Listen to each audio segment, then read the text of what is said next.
అనకాపల్లి జిల్లా నర్సీపట్నం అధికారం ఉందని నోటికొచ్చినట్లు వాగితే ఊరుకునే ప్రసక్తే లేదు. మాజీ ఎమ్మెల్యే గణేష్ ఇసుకను వెంటనే సరఫరా చేయాలి అంటూ డిమాండ్.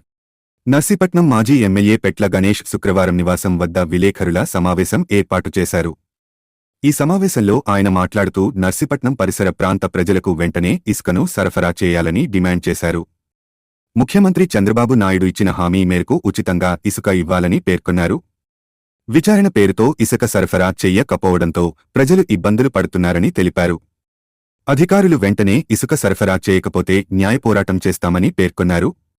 మీరు మాకు గౌరవం ఇస్తే మేము మీకు కూడా గౌరవం ఇస్తామని నోటికి ఇష్టం వచ్చినట్లు మాట్లాడితే ఊరుకునే ప్రసక్తి లేదని కూటమి నాయకులకు మాస్ వార్నింగ్ ఇచ్చారు.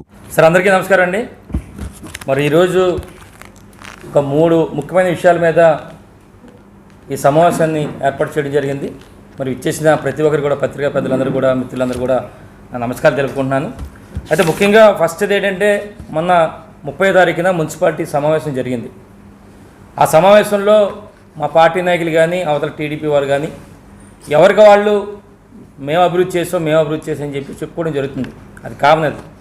అయితే అందులో కొన్ని విషయాలు చెప్పాలంటే, అందులో ఒక తెలుగుదేశం పార్టీకి సంబంధించిన కౌన్సిలర్ ఏమంటారంటే, మా పార్టీకి సంబంధించిన కౌన్సిలర్లతో మీరు సీసీ రోడ్లు వేసారు కానీ డ్రైన్లు వేయలేదంటున్నారు.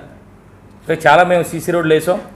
ఈరోజు మీకు అవకాశం వచ్చింది కనుక, మీ పార్టీ అధికారులు ఉంది కనుక డ్రైన్స్ చేయాలని చెప్పి మేము కూడా కోరుతున్నాం. ఎందుకంటే చాలా మటుకు మేము మరి మున్సిపాలిటీలో సీసీ రోడ్లు వేయడం జరిగింది. మీకు అవకాశం వచ్చింది కనుక వేయాలని చెప్పి మేము కోరడం జరుగుతుంది.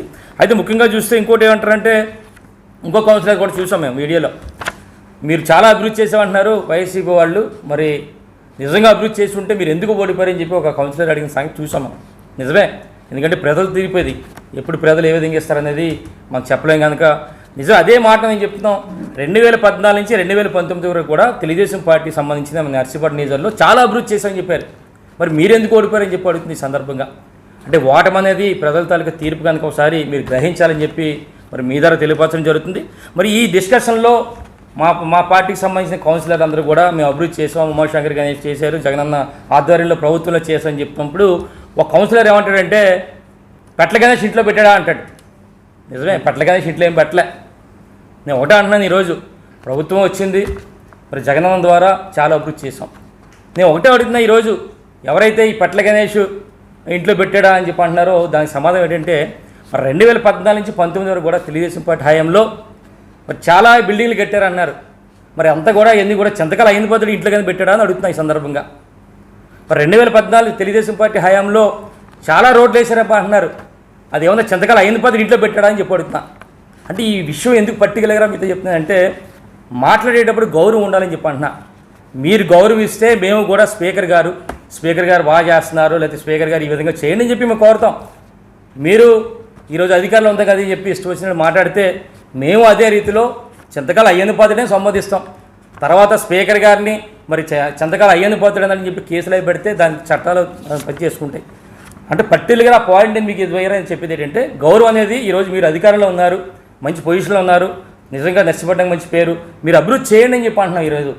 అయితే ముఖ్యంగా ఈరోజు చెప్పాలంటే, మరి ఈ సందర్భంగా మీకు చెప్పేది ఏంటంటే, 2014 నుంచి 2019 వరకు కూడా 5 సంవత్సరాల్లో మరి తెలుగుదేశం ప్రభుత్వ హయాంలో మరి క్యాబినెట్ మంత్రిగా ఉన్న అయ్యన్న పాత్రి గారు ఏ విధంగా అభివృద్ధి చేశారనేది, అలాగే 2019 నుంచి 2024 వరకు కూడా మరి జగనన్న ప్రభుత్వంలో మేము మున్సిపాలిటీకి సంబంధించి ఏం చేసాం అనేది మేము ఇన్ఫర్మేషన్ యాక్ట్ ద్వారా, సమాచార చట్టం ద్వారా మరి అడిగాం. నిన్ననే మేము తీసుకున్నాం. అయితే మీ అందరికీ చెప్పాల్సింది ఏంటంటే, మరి 2014 నుంచి 2019 వరకు కూడా మరి తెలుగుదేశం పార్టీ హయాంలో ఇక్కడున్న మరి అయ్యన్న పాత్రి గారు మంత్రిగా ఉన్నప్పుడు మరి సుమారుగా కేవలం ఒక నర్సీపట్నం మున్సిపాలిటీకి సంబంధించి మరి 19,05,00,000 రూపాయలు ఇచ్చినట్టుగా మరి అధికారులు మరి చెప్పడం జరిగింది. ఇది మున్సిపాలిటీతో పాటు వాళ్ళు చేసినవి కూడా కొన్ని కార్యక్రమాలు ఉన్నాయి. అవి ఏంటంటే, మన బొడిబెల్లో సీసీ రోడ్ ఒకటి చేశారు, అలాగే పెద్ద చెరువు దగ్గర ఒక రోడ్డు వేశారు, సారందారులో ఒక డ్రైన్స్ చేశారు. ఇవి కాకుండా కేవలం మున్సిపాలిటీకి సంబంధించిన నిధులతో మరి 19,05,00,000 రూపాయలు మరి అప్పుడు ఉన్న మరి చింతకాల అయ్యన్న పాత్రి గారు మరి మంత్రిగా ఉండి ఆ కార్యక్రమం చేశారు. మేము వచ్చిన తర్వాత జగనన్న ప్రభుత్వంలో మరి మేమందరం కూడా మున్సిపాలిటీకి సంబంధించి మేము చూస్తే మా హయాంలో 19,66,00,000, అంటే వాళ్ళకంటే మున్సిపాలిటీ నుంచి 60 లక్షలు ఎక్స్ట్రా చేసాం. అంటే ఒక మంత్రిగా మరి అయినపాత్రి గారు ఉన్నప్పటికీ కూడా ఒక శాసనసభ్యుడికి కేవలం శాసనసభ్యుడిగా 60 లక్షలు అయిన కంటే ఎక్కువ కార్యక్రమాలు చేసాం. దాంతోపాటు మరి మేము చేసింది ఏంటంటే నర్సీపట్నం ముఖ్యంగా మన ఏరియా హాస్పిటల్కి సంబంధించి సుమారుగా 15 కోట్ల రూపాయలతో అక్కడ కార్యక్రమం చేసాం. దాంతోపాటు మరి మెయిన్ రోడ్డు సంబంధించిన 1,30 లక్షల రూపాయలతో వర్క్ చేయడం జరిగింది. అలాగే సెంట్రల్ లైటింగ్ సంబంధించి 35 లక్షల రూపాయలు చేసాం. 30 ఫీట్ రోడ్లో సుమారుగా 1.5 కోటి చేసాం. అంటే సుమారుగా 3,15 లక్షల రూపాయలతో అది. అలాగే 15 కోట్ల రూపాయలతో ఏరియా హాస్పిటల్ అంటే 18 కోట్లు.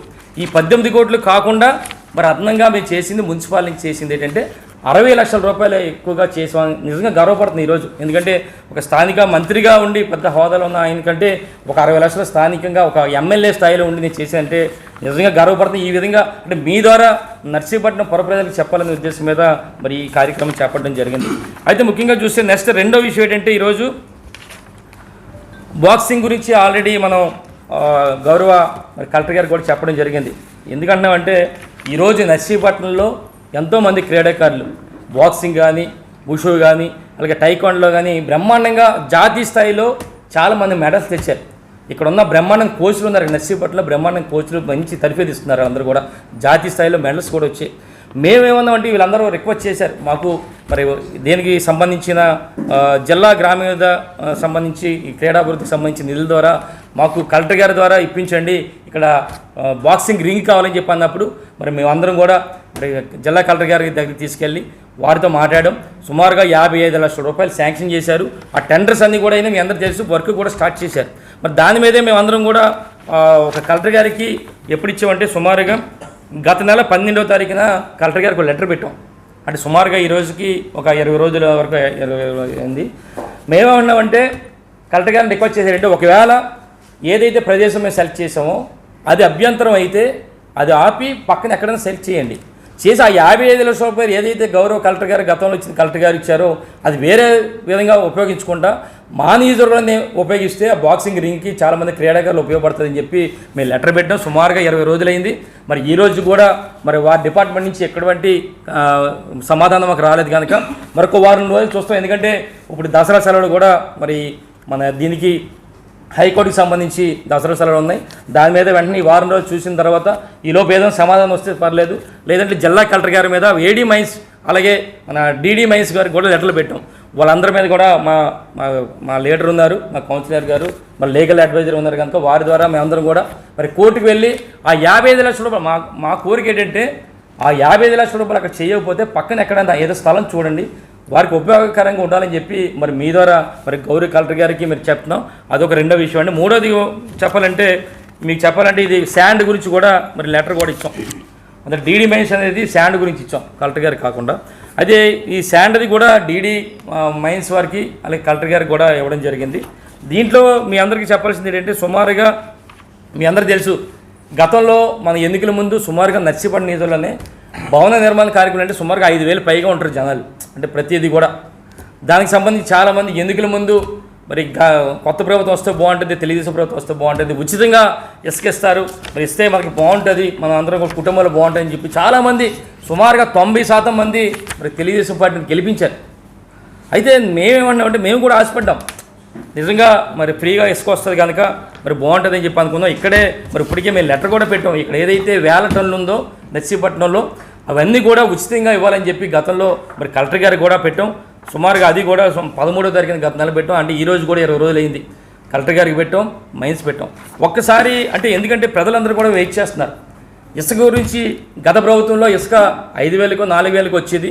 మరి చంద్రబాబు గారు ముఖ్యమంత్రి అయితే ఫ్రీగా ఇసుక వస్తుందని చెప్పి ఎంతోమంది ఆశపడి గెలిపించారు. ఈరోజు మా నర్సీపట్నం నియోజకవర్గం గురించి చెప్పాలంటే ఒకసారి ఇప్పుడున్న మన గౌరవ ముఖ్యమంత్రి గారి మాటలు కూడా ఒకసారి విందాం మన అందరం కూడా. నిర్ణయం చేసాం, మళ్ళీ ఉచిత ఇసుక చెప్పాం, ఉచిత ఇసుక ఇస్తాను ఇచ్చాం. ఇప్పుడు దాన్ని కూడా కొంతమంది విమర్శిస్తున్నారు. అంటే ఎట్లా మాట్లాడుతున్నారంటే ఉచిత ఇసుక అంటే మేము ఇసుక ఇంట్లో ఇస్తామని చెప్పామని మాట్లాడతారు. లేకుంటే నేనే మళ్ళీ ఇల్లు కూడా కట్టిస్తాను, లేకపోతే వాళ్ళ ఇంట్లో కూడా పొలాన్ని నేను పని చేస్తాను అని చెప్తారు. ఏం చెప్పంటారు వాళ్ళని? ఇది రాజకీయం. ఆ రాజకీయాలు అన్నప్పుడు వాళ్ళకి వాళ్ళు చెప్పేది తప్పని చెప్పాలి. దీనికంటే ట్రాన్స్పరెంట్ పాలసీ ఏముందంటే జిల్లాలకు అప్పచెప్పాం, స్టాక్స్ అన్ని వాళ్ళకే ఇచ్చేసాం, అక్కడ ఇసుక తీయమన్నాం. ఏ నదిలో అయినా ఏ కాలువలో అయినా ఇసుకుంటే వాడు ట్రాక్టర్ ఉంటే ట్రాక్టర్కి, ఎడ్ల బండి ఉంటే ఎడ్ల బండికి నెత్తి మీద పెట్టుకో తీసుకుపోమంటున్నాం. What more you want? మీరు పోయితే పోటీ ఏను కూడా పోమనండి. వాడు ఊరికి పోయి ఒక ఎడ్ల బండి కట్టుకొని తీసుకుపోమని ఇంటికి ఎవడొద్దన్నాడు? ఎవరు అడ్డపడతారు? అలాంటి బుద్ధి జ్ఞానం లేకుండా చేసే వాళ్ళని ఏమనాలి? వాళ్ళని మనుషులు అనాలి. ఉంటాయి వింత పశువులు కూడా ఉండవు, మారిగా ఉంటాయి. ఇవన్నీ ఉంటాయి ఛాలెంజెస్. అదే గౌరవ ముఖ్యమంత్రి చెప్పింది ఏంటంటే, ఎక్కడ వేసుకుంటే అక్కడ మీరు పట్టుకెళ్ళి తోలుకోండి, ఒకవేళ ఎవరన్నా అబ్జెక్షన్ చేస్తే అది వింత పశువుల కింద చెప్పారు. మేము కూడా నర్సిపల్లి నిధులకు సంబంధించి మరి ఇప్పటికే చాలామంది శాండ్ గురించి మరి ఎడ్ల బళ్ళు కూడా ఫైన్ వేస్తున్నారు, ట్రాక్టర్కి వెళ్తే ఫైన్ వేస్తున్నారని చెప్పి ఒక పక్క నుంచి రైతులు చెప్తున్నారు. ఒక పక్క చూస్తే ఏమో ముఖ్యమంత్రి గారు ఈ విధంగా ఇచ్చారు. దీని ప్రకారం రేపు రాబోయే రోజుల్లో మేము దాని మీద కూడా ఒక కార్యక్రమం చేస్తాం. అయితే ముఖ్యంగా ఏదైతే మేము లెటర్ పెట్టామో, ఇక్కడ 1000 టన్నులు ఉందో నర్సీపట్నం మరి టౌన్లో, ఇక్కడ ఏదైతే గబ్బాడికి సంబంధించి ఏది అన్నామంటే, గబ్బాడిలో స్టాక్ పాయింట్ ఇచ్చిన సంగతి అందరికీ తెలుసు. మొన్న స్పీకర్ గారు కూడా వెళ్ళి ఇది ఎవరు స్టాక్ చేశారు అని చెప్పంటే రెవెన్యూ డిపార్ట్మెంట్ ఎవరు మాట్లాడలే. ఎందుకంటున్నానంటే, ఎందుకు మాట్లాడలేకపోతున్నా మాకు అర్థం కావట్లేదు. గత ప్రభుత్వంలో క్లియర్గా ఒక జీవో పాస్ చేశారు, ఇసుక స్టాక్ పాయింట్లు కానీ ఇసుక రీచ్లు కానీ పెట్టారు. దానికి సంబంధించి రెవెన్యూ డిపార్ట్మెంటే అక్కడ గబ్బాల్లో ఒక రెవెన్యూ డిపార్ట్మెంట్ ద్వారా ప్లేస్ కూడా ఇచ్చారు. ఇదంతా రెవెన్యూ డిపార్ట్మెంట్ తెలుసు, కాకపోతే వాళ్ళు భయపడి లేదా ఎందుకో చెప్పడం చెప్పలేదు తప్ప ఇది అఫీషియల్గా జరిగింది. మేము కోరేది ఏంటంటే, ఏదైతే 1000 టన్నులు ఉందో అవన్నీ కూడా ఫ్రీగా ఇవ్వాలని చెప్పి కోరుతున్నాం. మీరు త్వరలోనే ఇప్పటికే ఆపారు, దాన్ని ఎంక్వైరీ చేయమన్నారు. తొందరగా ఆ ఎంక్వైరీ చేసి మేము కోరేది ఏంటంటే, మా కలెక్టర్ గారిని ఏదైతే స్టాక్లో ఉందో 1000 టన్నులు ఉందో అవన్నీ కూడా వెరిఫై చేసి, మరి గతంలో వారికి గవర్నమెంట్కి ఉన్న డిఫరెన్స్ కానీ ఏదైనా జీవో ప్రకారం కానీ ఏదైనా రూల్స్ రెగ్యులేషన్ ప్రకారం మీరు అందరూ వెరిఫై చేసి, మాకు కావాల్సింది ఏంటంటే, ఈ ప్రజలకు కావాల్సింది ఏంటంటే ఫ్రీగా ఇసుక ఇవ్వాలి.